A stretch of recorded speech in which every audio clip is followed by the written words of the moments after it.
Il y a un peu plus de 10 ans, l'industrie automobile marocaine était un secteur modeste, loin du moteur économique qu'elle est aujourd'hui. L'usine Somaca de Casablanca, fondée dans les années 1950, desservait principalement le marché local avec une ambition limitée. En 2012, le Maroc produisait environ 100 000 véhicules par an, un chiffre minuscule comparé aux géants mondiaux. L'industrie était repliée sur elle-même, avec la plupart des composants importés et peu d'intégration dans les chaînes d'approvisionnement mondiales. Mais 2012 a marqué un tournant, l'inauguration de l'usine Renault à Tanger. Cette installation ultramoderne a été construite pour l'exportation massive, signalant une nouvelle stratégie audacieuse. Elle a fait passer le Maroc d'un modèle axé sur le marché intérieur à une vision orientée vers l'exportation. Le résultat ? En seulement 10 ans, la production a été multipliée par plusieurs. Le Maroc est devenu le plus grand constructeur automobile d'Afrique, dépassant même l'Afrique du Sud. Ce n'était pas de la chance, c'était le fruit d'une planification délibérée et d'investissements stratégiques. Le pays a saisi l'opportunité de transformer son paysage industriel. L'histoire de l'essor automobile du Maroc est celle de la vision, de l'ambition et du progrès rapide. La course avait commencé, et le Maroc était déterminé à gagner. L'ascension du Maroc s'est construite sur des choix intelligents et cohérents. Le principal étant de se concentrer sur les exportations. Plutôt que de servir son petit marché intérieur, le Maroc visait à approvisionner l'Europe et le monde. Sa proximité avec l'Europe, à seulement 14 km de l'Espagne, a offert un énorme avantage logistique. Le Maroc a investi dans des infrastructures de classe mondiale, notamment le port de Tanger Med, désormais le plus grand de la Méditerranée et d'Afrique. Des liaisons ferroviaires et autoroutières efficaces relient les usines directement au port, permettant une livraison juste à temps. La stabilité politique et sociale, ainsi que le soutien et les incitations gouvernementales, ont fait du Maroc un aimant pour les investissements. Une main-d'œuvre jeune et qualifiable a complété la formule. Le résultat, un écosystème automobile florissant et axé sur l'exportation. L'arrivée des constructeurs automobiles mondiaux a été l'étincelle dont le Maroc avait besoin. L'usine Renault de Tanger, ouverte en 2012, a changé la donne, produisant des centaines de milliers de voitures pour l'exportation. L'historique usine Somaca de Casablanca a renforcé la présence de Renault. Le succès a attiré d'autres acteurs. Le groupe PSA, désormais Stellantis, a ouvert son usine de Kenitra en 2019, produisant des modèles comme la Peugeot 208. Avec deux grands constructeurs, la capacité de production du Maroc a grimpé à plus de 700 000 véhicules par an, dont 90% destinés à l'exportation. Le « Made in Morocco » est devenu une marque de qualité en Europe et au-delà. Ces usines ne se sont pas contentées d'assembler des voitures. Elles ont bâti une industrie entière. Elles ont établi des standards élevés, formé des milliers de travailleurs et créé une main-d'œuvre qualifiée. Des fournisseurs et des prestataires de services ont suivi, approfondissant l'écosystème industriel. L'impact ? Le Maroc est devenu un véritable pôle automobile, non pas pour une seule entreprise, mais pour toute l'industrie.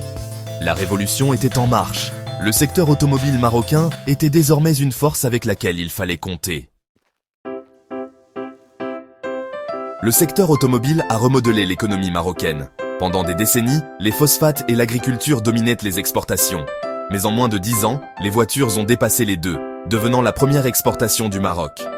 En 2023, les exportations automobiles ont atteint un record de 14 milliards de dollars.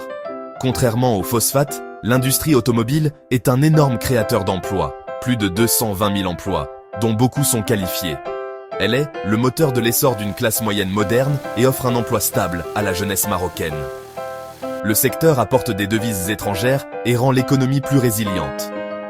La transformation industrielle du Maroc est désormais une source de fierté nationale. Le Maroc est allé au-delà du simple assemblage pour construire une industrie profonde et intégrée. Au début, la plupart des pièces étaient importées, mais l'objectif a toujours été l'intégration locale.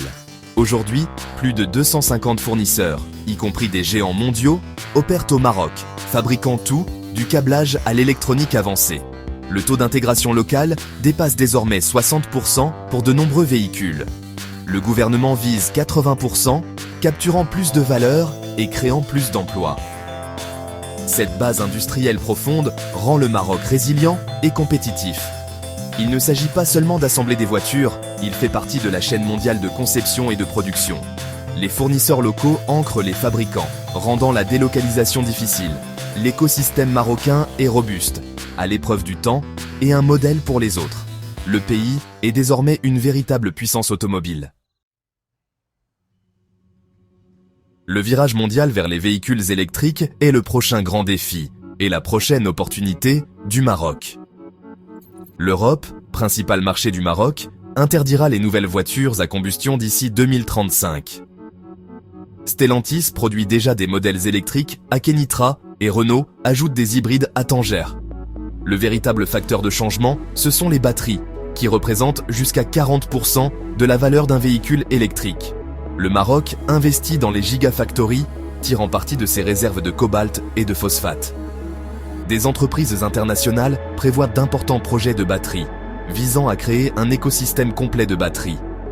En cas de succès, le Maroc pourrait approvisionner ses propres usines et exporter des batteries vers l'Europe. Le pays se positionne comme un acteur clé de la révolution des véhicules électriques.